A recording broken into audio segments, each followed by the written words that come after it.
Добар ден, почитувани, ова е магазинот за родителство 0+ месеци на телевизија Телма. Едно истражување во регионот покажува дека 50% од децата на возраст од 1 до 5 години имаат кариес. Зошто толку често се јавува овој проблем? Исто така постои убедување дека млечните зъби што ќе се расипат не треба да се поправат, бидејќи и така ќе паднат и ќе се заменат со трајни. Прифатлив ли е овој став? Што е тоа циркуларен кариес, односно синдром на шишенце со цуцла и кои се првите знаци на кариес што може да се забележат на запчињата кај бебето? Но овие прашања, но и ни за други одговор ќе побараме од професор доктор Елизабета Ѓорѓиевска, раководител на катедрата за детски превентивна стоматологија на Стоматолошкиот факултет при УКИМ во Скопје, специјалист по детска и превентивна стоматологија и виш научен соработник Евка Жабакова Билбилова, специјалист по детски превентивна стоматологија, исто така од Стоматолошкиот факултет во Скопје. Ќе погледнеме блок реклами, а веднаш потоа следува разговорот во студиото. Останете на Телма.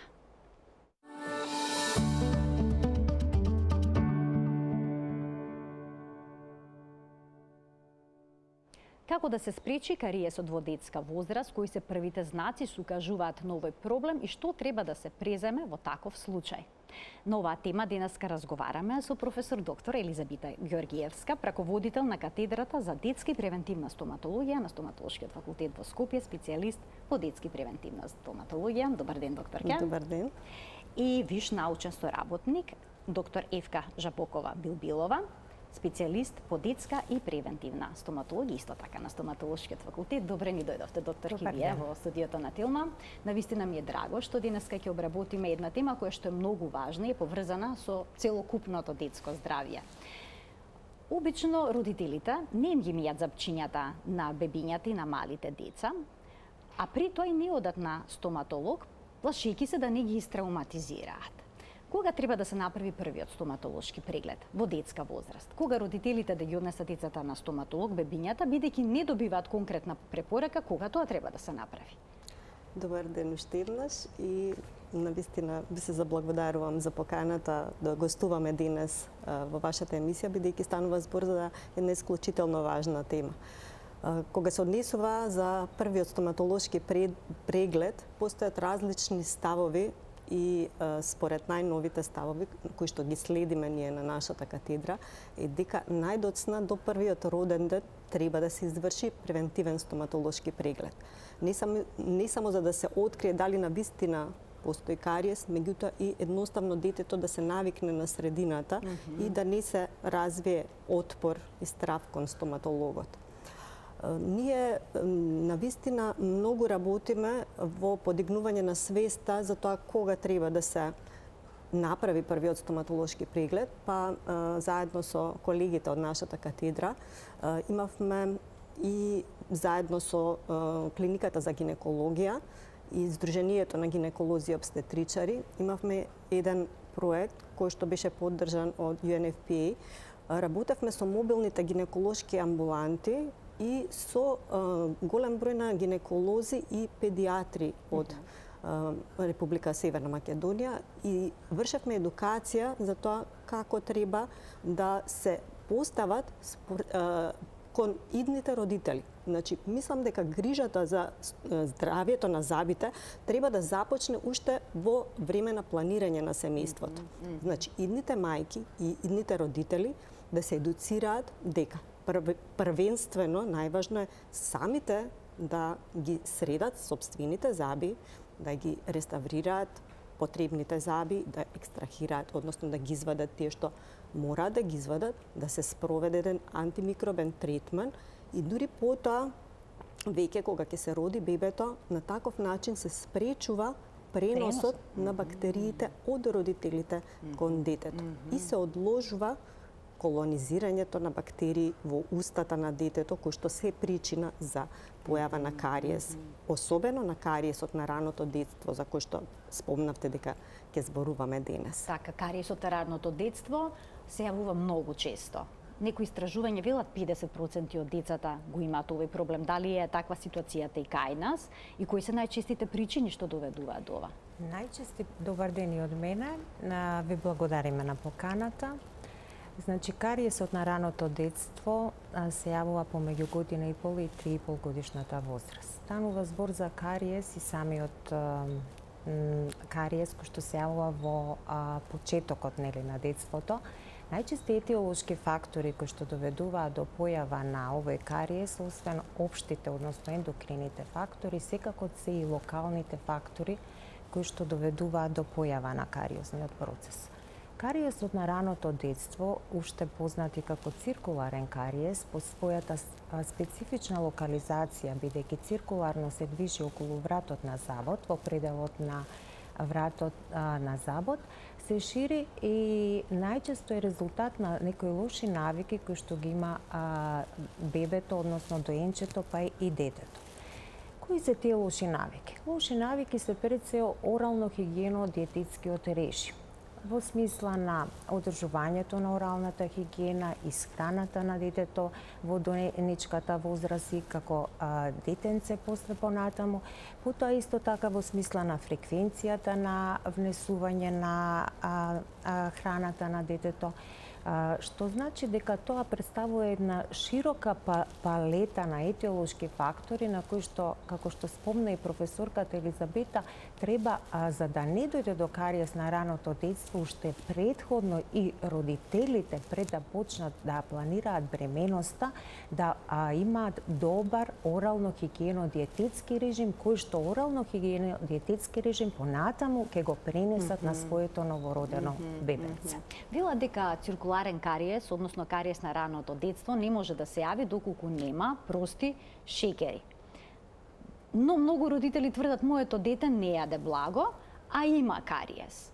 Сега дали мора да има шеќери во исхраната на детето за да се јави проблемот? Како што спомнав, еден од етиолошките фактори секако дека е храната, значи внесот на шеќерите се едни од причинителите, односно етиолошките фактори за појава на кариесот на раното детство. Значи тука е еден триес на фактори кои што влијаат на појавата на кариесот на детската возраст, значи без шеќери и без адекватна орална хигиена, секако дека не може да не се развие кариес. Значи едно со друго е врзано. Значи честата консумација на шеќери, како и зачестената фреквенција во одредени делови од денот. Значи не може, например, во доеничката возраст подоите да бидат зачестени. Начинот на исхрана, зборам за природната и за вештачка, во зависност од тоа за каков начин на исхрана станува пред се збор. Така, многу родители дават шишенце со сокче навечер, кога бебето спие, кога ќе се разбуди, ќе му дадат да се напие малку сокче за да се смири и сонот да продолжи. Дали е ова сериозен ризик? Да, ова е еден од ризиците за појава на кариесот на раното детство и многу често ни се случува и кога ќе дојдат родителите, кога ќе земеме прв анамнестички податок, дали детето се буди во текот на ноќта, дали консумира засладени пијалоци. Прво што кажуваат родителите, да, заспива со засладено сокче или засладено млеко. Во текот на ноќта станува се буди детето и доколку е на вештачка исхрана продолжува пак со засладено млеко, значи тоа или засладено сокче, еден од причинителите за појава на кариес на раното детство. Проблема кој преку целиот ден се внесува благо? Апсолутно. Тоа е всушност и најголемиот проблем, освен нередовната хигиена, секако и честото внесување на шеќери, пред се рафинирани шеќери, е причина за појава на овој така наречен кариес, циркуларен, порано познат, меѓутоа во поново време се нарекува или кариес на шишенце, бидејќи се користи, како што споминавме претходно, шишенцето во текот на ноќта со засладени пијалоци, или пак се користи шеќери во текот на целиот ден, значи како сладки меѓуоброци, а не директно после главниот оброк и после тоа неопходно е да се исчеткаат забите. Значи веднаш потоа се Значи, исчетка? апсолутно Може да се најважно е неутрализира влијанието на шеќерот на таков начин ако редовно се четка? ако редовно се четка, со тоа што се препорачува последните препораки од Светската здравствена организација, не само во контекст на спречување на појава на циркуларниот, односно кариесот на раното детство, туку и во превенција на зголемената телесна тежина е редуцирање на внесот на количеството на рафинирани шеќери под 10% во текот на денот, идеално под 5%. Што значи дека колку помалку внесуваме рафинирани јаглехидрати, шеќери, често пати самите родители не се свесни дека детето внесува јаглехидрати кои што не се во форма, да речеме, на најчесто најлошата форма на шеќери која што децата ја внесуваат се или лижавчиња. Зошто? Затоа што подолго време се задржува шеќерот во устата. Имаме и фотографии, всушност, со деца што лижат лижавчиња. Понатаму, лепливите форми на јаглехидрати, значи карамелите, тврди бомбони кои што ги гризат. Подолго време, дури со четкањето, децата не четкаат, воглавном не четкаат идеално. Значи, многу потешко се отстрануваат тие лепливи форми на јаглехидрати. Чипсови, смоки, тоа се скриени шеќери кои што не се поврзува директно, а всушност децата внесуваат шеќер. Внесуваат и ти остануваат подолго време на забите на децата. И затоа ние препорачуваме да се избегнуваат шеќери кои што се лепливи за забите пред се, но исто така важно е и фреквенцијата на внесувањето, односно ако се внесува шеќерот се внесува директно после главниот оброк и потоа веднаш се четкаат забите. Да, но се четкаат забите, тука споменавте, но родителите велат детето одбива, не дозволува, плаче кога ќе ја види четката. Што советувате во таква ситуација кога има отпор од страна на бебето или пак малото дете да му бидат исчеткани запчињата? Па со одржувањето на оралната хигиена треба да се започне веднаш. Што значи тоа? Значи дека кога ќе го донесете баш тој најмилиот член во семејството дома и кога ќе почнете со доењето, значи со природниот начин на исхрана, после секој подој препорачуваме стерилна мека газичка на влажната да се помине устата на детето и јазичето. Значи после секој подој се врши орална хигиена од страна на родителот. Како поминуваат месеците? Полека се вклучуваат, јас би ве замолила, имаме и една фотографија, ако може да ја пуштиме, да. Која што се однесува всушност на циркуларниот кариес, но и начинот на хигиена, можеме да погледнеме за да се искоментира. После тоа можат родителите веќе во следните месеци да вклучат четка за заби, односно силиконски напрсток. Тој силиконски напрсток се става на показалецот на родителот, да, кој што пред се има едно двојно дејство. Од една страна има влакненца, со кој што влакненца се одржува оралната хигиена на меките ткива после секој подој. А од друга страна пак врши стимулација на циркулацијата, меѓутоа и стимулира исто така и секрецијата на плунката, што за нас исто така доста важна во детската возраст. А како поминуваат месеците? Веќе може после вториот, третиот месец родителите да вклучат глодалка. Тоа представува еден помошено средство кое што се користи и некако детето, значи на него има влакненца, четка, значи има тркало кое што он го джвака и едноставно првиот допир со четката за заби почнува тука кај новороденчето. Тактилниот, оптичкиот допир со четкичката, со глодалката почнува веќе од овој момент.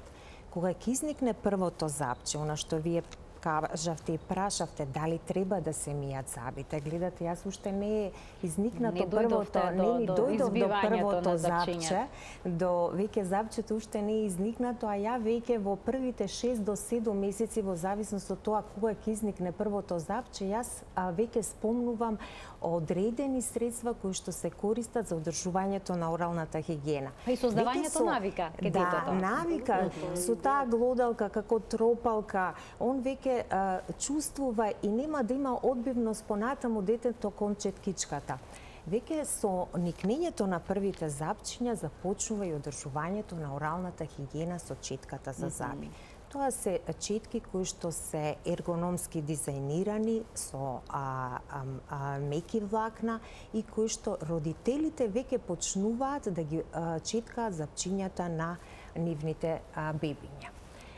Како продолжува понатаму, веќе и почнуваме да вклучуваме освен четкичката, нели, и паста за заби, меѓутоа таа паста ја ставаме како фил на површината на влакната на четката. Извинувам што ќе ве прекинам кога веќе споменавте пастата за заби. Родителите се плашат да ја употребуваат бидејќи бебето ја голта.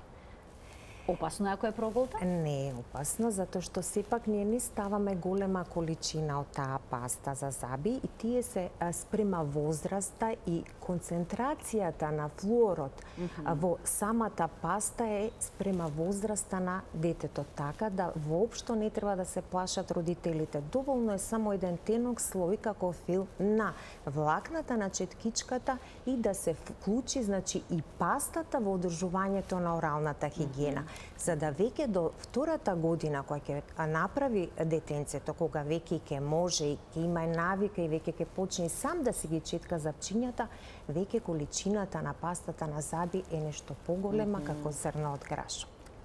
Во овој контекст, во овој контекст, во основа таа предрасуда дека со голтањето на мала количина на паста може да дојде до некаков проблем, не потекнува од кај нас, имено на запад, во Америка, во Австралија, Нов Зеланд, има флуоридација на водата за пиење.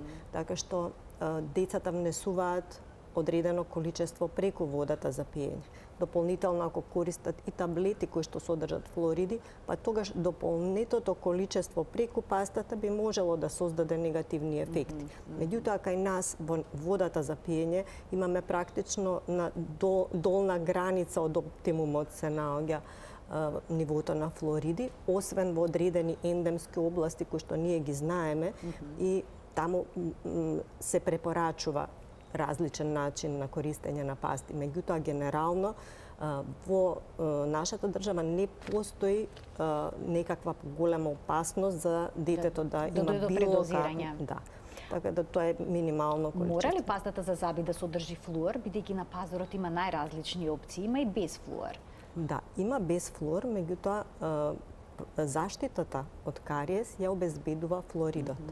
Така што пожелно е и препорачливо е. Се повеќе, мислам дека кај нас веќе не се наоѓаат пасти без флуориди. Конкретно споменав, тие пасти за флуориди ги користат на запад затоа што има потреба од такви пасти. Кај нас не постои опасност и препорачливо е, значи, впрочем, ние препорачуваме секако да содржи пастата флуориди. Затоа што во последниот период сите препораки кои што ги даваат релевантните меѓународни институции од областа на детската стоматологија е дека треба да се форсира локалната апликација на флуориди, значи локалната примена, дали преку пасти за заби, дали преку желеа или пак лакови кои што се исклучително корисни и кои што подолгорочно остануваат на површината на забите и делуваат на вистина добро во превенцијата на развојот на кариесот. Меѓутоа, сепак се повеќе се обрнува внимание на локалната примена на флуоридите за сметка на примена на така наречена ендогена или системска примена на флуориди. Дали првите знаци на кариес кај децата се црни точки на запчињата или бели? Тука може фотографиите да ги погледнеме, кои што пред малку ги прикажавме на видеот зидот, за да може да се види што точно значи појава на кариес кај деца. Појавата на кариесот во детската возраст, како што се гледа на фотографиите. Само јас ке замолам тие фотографии што пред малку ги видовме, таму да искоментираме, иако и овие се нели примери на кариес, но веќе во понапредната форма, она што го видовме пред малку. Стадиум се забележуваат наслаги во различни бои, различно пребоени, под кои што наслаги се забележува една кредаста, бела, деминерализирана зона на емајлот. Јас ке замолам, значи таа фотографија пред малку што ја коментиравме, каде што беа четкичките за заби, има примери кои што се однесуваат конкретно на почетните стадиуми на кариес, бидејќи ова се веќе напреднати форми. Значи има бели точки на забите. Бели точки, дали уште познати како бели петна. Тоа е веќе првиот стадиум од кариесот на раното детство.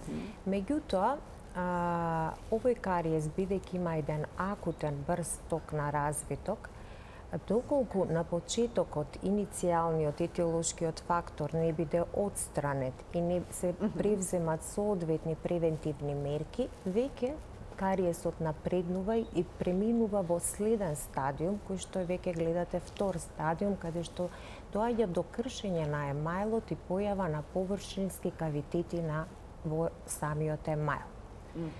Ако и во овој стадиум не го стопираме или не го реставрираме кариозниот процес со материјалите кои што стојат на располагање и кои што ги употребуваме во детската возраст, секако и доколку не се отстрани етиолошкиот причинител за појава на овој кариозен процес, веќе одиме во понапредната фаза на кариесот на раното детство, каде што тој се шири во подлабоките партии, го зафаќа и дентинот, меѓутоа има едно циркуларно ширење околу вратот на завод. Ваквите деформитети, односно кавитети кои што се појавуваат на тврдите забни супстанции, дифузно се шират и продолжуваат према инцизално на забот и веќе во терминалниот, оној краен стадиум, за жал, и денеска... Ова е долу што го гледаме, всушност? Горе, во средина, и доле, исти, фотографиите, родителите се случува и денеска да доаѓаат веќе со тој краен терминален стадиум на кариес на раното детство, значи они да ги поминат сите тие претходни стадиуми, воопшто да не побараат помош од стоматолог. А зашто? Најверојатно детето не се пожавило, предпоставувам, не се појавил некој евидентен отток од патолошката состојба. Или нешто друго, или пак биле со убедување дека млечни заби се ќе испаднат, па ќе дојдат трајни заби, па не треба да ги однесеме децата на стоматолог. Како и да е, и денеска среќаваме родители кои што ги носат нивните деца, кои што веќе се во тој терминален краен стадиум на раното детство, на кариес на раното детство. Во многу, поради неговата типична локализација, поради неговиот временски ток, акутен, значи, брзо напредува овој кариозен процес доколку не се отстрани причината за неговото појавување. Инаку, воглавно, кога се зборува за кариесот, сите мислиме на она дека како што може да се види на сликите, се појавува една дупка во забот, ние ја нарекуваме кавитет, и почнува да се шири и на крајот завршува со едни вакви остатоци, само корените на забот. Меѓутоа, мора да се потенцира дека станува збор за еден процес кој што се одвива во устната празнина. Значи, кариозната лезија, односно појавата на промена на поединечен заб, е всушност само симптом на тоа заболување. И затоа ние, ако се појави, да речеме, промена на еден заб, ние ќе ставиме реставрација или популарно наречени пломби, меѓутоа може во иднина да се појави на друго место. Значи, само еден кариес е ризик фактор за појава и на кариес на останатите заби кај децата, со голема брзина. Затоа ние правиме кариес ризик профил на пациентите И со појавата на бели петна, бели дамки и со појава на вакви промени на забите, кавитети, Дупчиња. популарно наречени, сепак станува збор за пациент кој што е ризичен за појава на кариес и на други места. И затоа, ако ние генерално не делуваме на другите ризик фактори кои што предизвикуваат кариес, како што споменавме претходно, и хигиената и начинот на исхрана, и секако нормално доаѓање на стоматолог и третирање на претходните кариозни лези, ние со тоа практично го намалуваме количеството на бактерии кои што се во устната шуплина и кои што ќе бидат причина за појава на такви лези на другите заби. Што значи дека ние мора да воспоставиме рамнотежа, ние не можеме комплетно да ги отстраниме бактериите кои што веќе еднаш се вселиле во устната шуплина. Туку мора да воспоставиме рамнотежа помеѓу ризик факторите и факторите на превенција.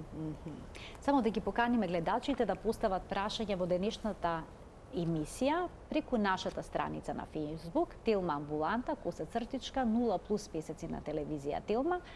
Во нашиот инбокс можете да го поставите вашето прашање или пак дилема поврзано со секако кариесот во детска возраст, а потоа ќе добиете одговор од докторките во студиото. Јас би се задржала уште малку, професорке, преца на ова што го објаснувавте на кариесот. Што се случува доколку родителите не забележат и не дојдат на време? И на крајот имате пациент кога се искршени, испопаѓани, поцрнети сите запчиња. Значи, јас малце би се вратила по... Чекор назад, ајде. Да, кај белите петна. Како што рече колишката, тоа е почетна фаза и се состои во губење на минерали во површинските слоеви на емајлот. Тоа е се уште фаза во која што ние можеме да го вратиме процесот назад. На минерализација? Да. Значи, може, ние го нарекуваме процес на деминерализација, односно загуба на минерали од самата забна структура. Ние тука можеме да действуваме и да додадеме минерали и да се направи една инаактивна лезија. Значи, да се стопира и фактички да се овозможи реминерализација, односно да не оди напред процесот, да не продолжи да се шири тој процес во длабочината. Значи, во таа фаза се шири во коските кои што се на вилицата, може да направи проблеми како фистули. Апсолутно, ако продолжи да се шири во една ваква фаза како што ја гледаме на последната слика, често пати кај нас доаѓаат пациенти со отоци, со фистули, со абсцеси. Така што ние ова е уште многу почетна фаза и се уште е, ние ја нарекуваме реверзибилна, може да се врати назад. И нема потреба да користиме реставрации. Меѓутоа, ако не дојде пациентот во оваа фаза, и затоа ние препорачуваме прво рани прегледи и второ редовни прегледи. Значи, според ризик профилот на пациентот, самиот стоматолог одредува на колку време ќе треба пациентот да доаѓа на стоматолошка контрола. Така што, ако имаме низок ризик, да речеме, можеме да му кажеме на пациентот на 3 на 6 месеци во зависност, значи правиме индивидуална проценка.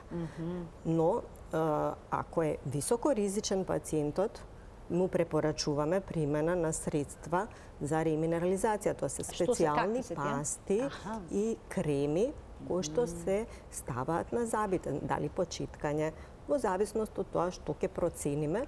Тие содржат дополнителни минерали кои што ги губи забот. Значи, во површината на забот, односно емајлот, најцврстиот дел на забот, се содржи калциум, фосфати и тие забот ги губи при процесот на деминерализација. Популарно сите велиме флоридите, но од кои што родителите се плашат. Да, но флоридите не се доволни, значи да расчистиме. Флоридите се доволни за да спречат деминерализација, значи појава на белите петна и понатака кој ќе напредува во кариес, но за да се воспостави интегритетот на веќе изгубената површинска структура, потребни ни се и калциум и фосфати. И последнава деценија, да речем, има различни технологии кои што во својата структура, пастите и кремите содржат такви минерали кои што ја враќаат физиолошката структура на емајл.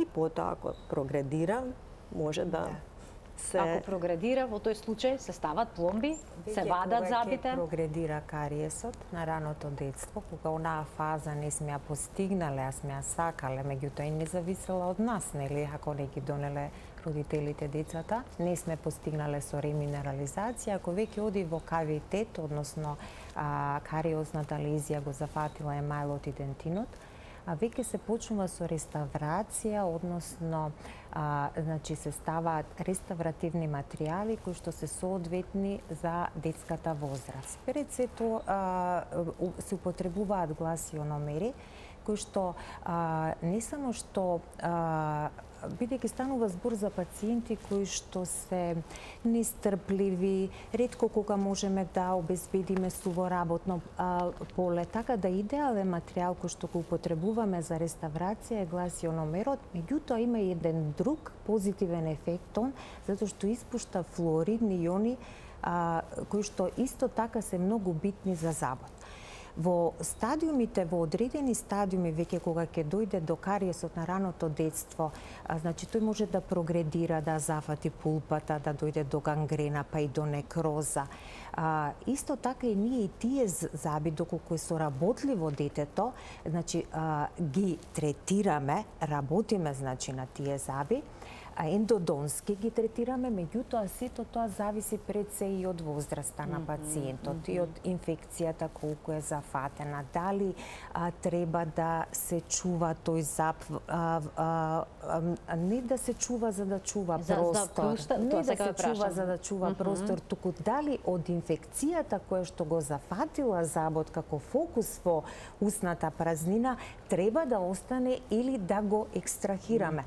Доколку оној заб кој што е фокус во устата, процениме, еднаш се направила фистула, абцес, па повторен рецидив, веќе ние се одлучуваме за екстракција на тој заб и во тој дел се изработува чувар на простор за да не дојде понатаму до одредена ортодонска аномалија, ако физиолошката смена, заменикот на млечниот заб, во најскоро време не го завземе неговото место на екстрахираниот млечен заб.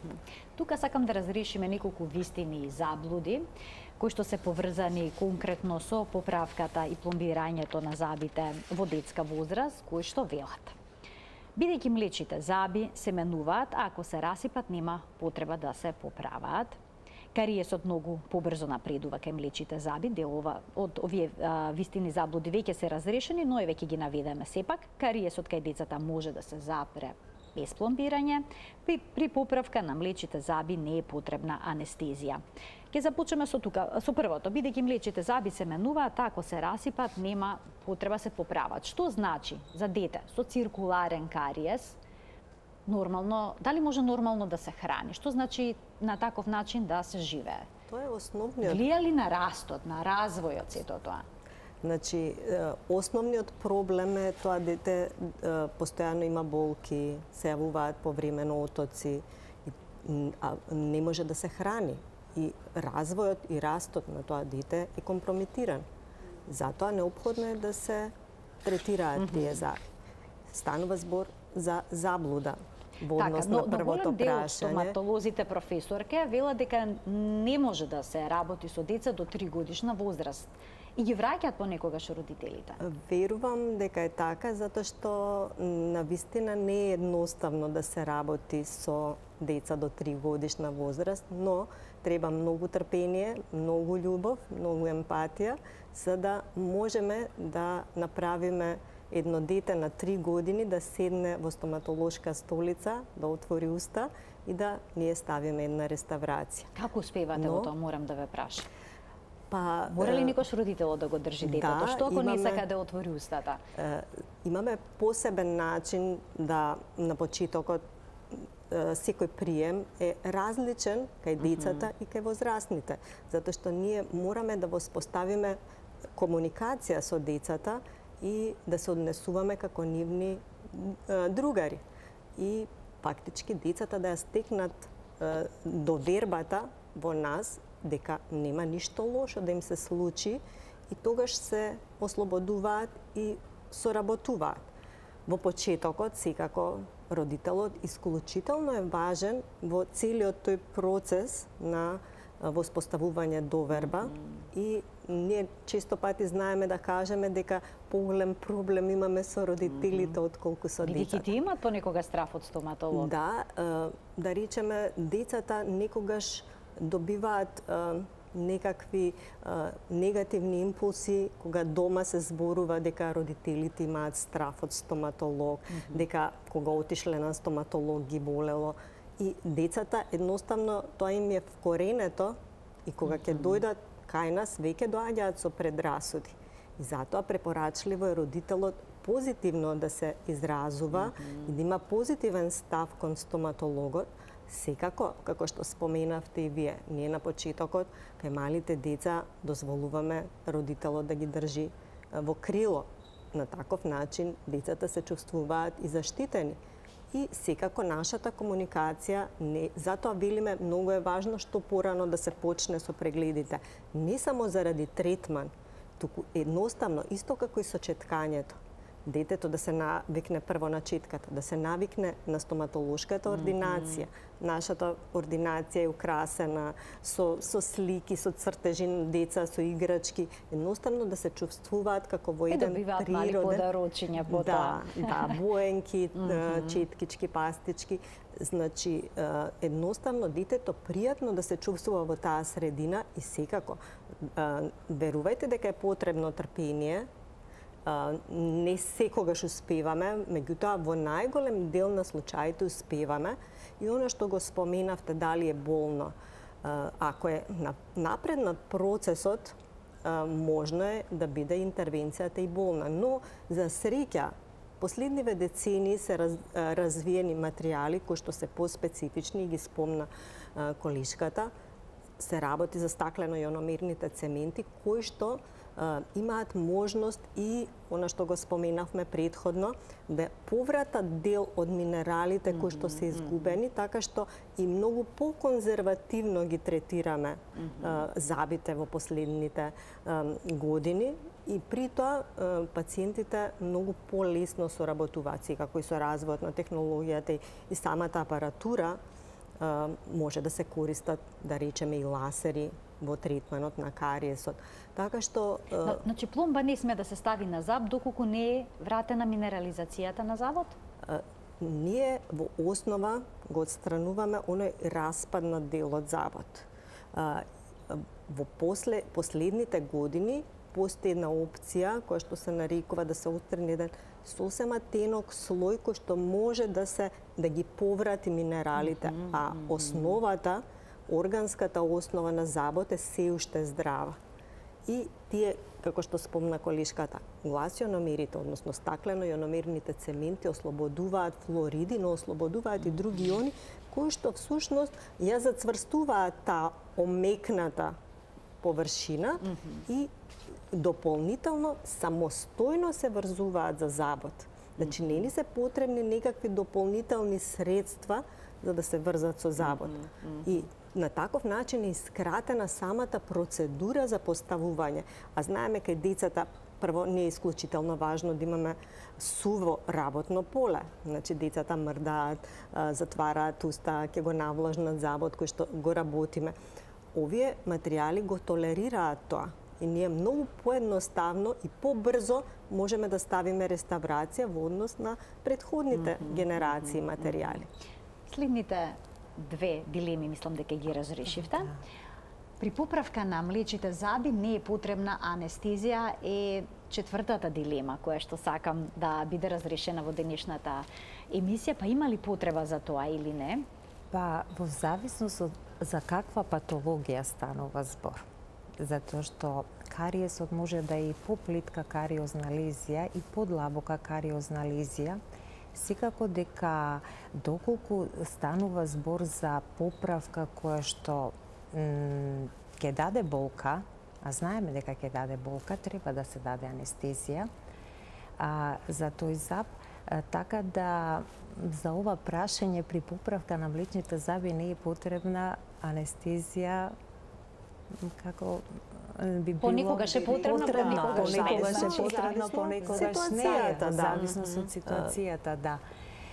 Така да, исто така треба да кажеме дека и тамани доколку, например, забот е во терминален стадиум и треба да се екстрахира, нормално дека ќе дадеме анестезија, без оглед дека таа е површинска анестезија.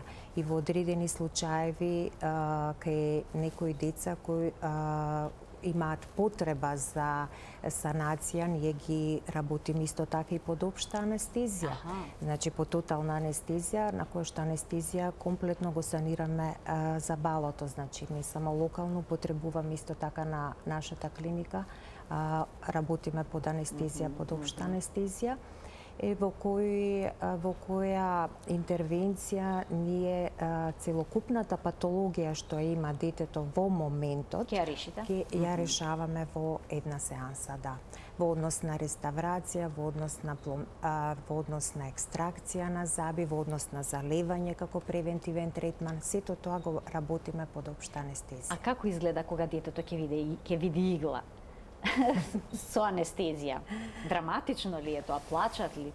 Зависи повторно од пациентот. Значи, има пациенти кои што сосема нормално го прифаќаат тоа, има пациенти кои што имаат отпор. Но наша работа е да ги навикнеме и ние имаме различни методи, ќе им кажеме ова е пенкалце, па. Значи, едноставно треба, како што реков претходно, да го приближиме, да ја приближиме секоја интервенција на детето и најважно од се е да се објасни на детето што ќе следува. Не смееме да го лажеме пациентот, затоа што на таков начин, ако веќе сме стекнале доверба, тоа дете ќе изгуби довербата во нас и веќе нема да седне на стоматолошкиот стол. Значи, доколку боли, ќе му кажете, малку ќе заболи, да знаеш. Да, ние ги предупредуваме пациентите и секој пат работиме максимално атрауматски, максимално да се намали можноста за појава на болка, но некогаш, ако е напреднат кариозниот процес, се разбира, мораме да ги предупредиме и генерално после одреден период, воглавно сите пациенти почнуваат да соработуваат. Оние деца кои што имаат циркуларен кариес, кои што е агресивен и ги зафатил сите запчиња, може ли да имаат здрави трајни заби? Доколку здрав заб избие во една површина зафатена со бактерии и со кариес, постои ли шанси тој заб да се оштети, зарази? Значи, да биде фатен со кариес. Како што споменав претходно, тоа се деца со висок кариес ризик и во периодот кога никнуваат трајните заби, особено првите трајни катници, се препорачува да тие заби веднаш се залеат. Значи, во принцип, залевањето на трајните заби е една рутинска превентивна метода која што ја препорачуваме кај сите дечиња, дури кај млечните заби, ако е возможно, но особено кога станува збор за трајните заби. Значи, сите оние заби кои што имаат жвакална површина, на која што има јамички, исто така и други заби кои што имаат влабнување и јамички, најдобро е да се залеат за да се спречи навлегување на остатоци од храна, на бактерии, кои што ќе бидат причина за појава на кариозна лесија. Залевањето е едноставна процедура, како што реков, безболна е апсолутно и се спроведува кај овие пациенти кои што ги споменавте вие, кои што имаат циркуларен кариес, неопходно е да се направи уште во текот на растот на забот. Значи, вообичаено, кај пациентите со низок кариес ризик, чекаме целата жвакална површина да се појави во устата и тогаш ги заливаме со различен тип на материјали. Може да го покажат слайдот, имаме како се изведува кој што го гледавме пред малку. Со заливањето, каде што се користат материјали кои што се со различна структура, тоа се смоли и потребно е суво работно поле за да се постават. И затоа чекаме да се појави целата джвакална површина за да ги поставиме овие материјали. Но, кога имаме еден ваков пациент кој што има висок ризик од појава на кариес, особено кај трајните заби кои што, знаете како, кога ќе почне да се појавува забот, Еве го завеаниот заб, всушност е тоа на крајот што е прикажано. Значи, овие заби, кога ќе се појават во устата, во првата фаза, тие се уште не се комплетно созреани. Емајлот на забот се уште не содржи доволно количество на минерали. И тој ги прима од плунката, флоридите кои што потекнуваат од пастите за заби и за одреден период тој созреве станува подцврст, поотпорен. Но ако имаме висок кариес ризик, додека целиот заб се појави во устата, веќе ќе имаме почетни знаци на кариес. И затоа ние сме должни да веднаш по појавување на делот од джвакалната површина го залиеме забот и тоа го правиме со оние специјални материјали што ги споменав претходно, стаклено ономерни цементи, кои што се поставуваат дури на само тој дел што е излезен во устата, затоа што се врзуваат независно од присуството на плунка во околината, можеме да ги залиеме еден дел, а потоа остатокот од забот кога ќе излезе, ќе извршиме дозалевање на забите. Значи, веднаш, штом ќе се појави, веднаш треба да ги заштитиме забите. И затоа генерално процедурата на залевање секогаш се препорачува да се направи барем во првите 6 месеци од појавата на забите во устата, затоа што тогаш е најпотребно. За да останат трајни, за да останат здрави трајните заби. Јас ви благодарам многу за вашето денешно гостување во магазинот за родителство 0+ месеци, што дадовте многу корисни совети и препораки поврзани со поправката на млечните заби во детската возраст, но и како да се спречи и третира кариесот кој што за жал е исклучително чест. Ви благодарим уште еднаш на поканата. Се надевам дека ќе се видиме повторно во ова студио. Јас им заблагодарам и на гледачите што не следеа и денеска со внимание. Го следевте почитувани магазинот за родителство 0+ месеци во кој што секогаш заедно учиме за здравието на нашите најмили. Имајте пријатен ден.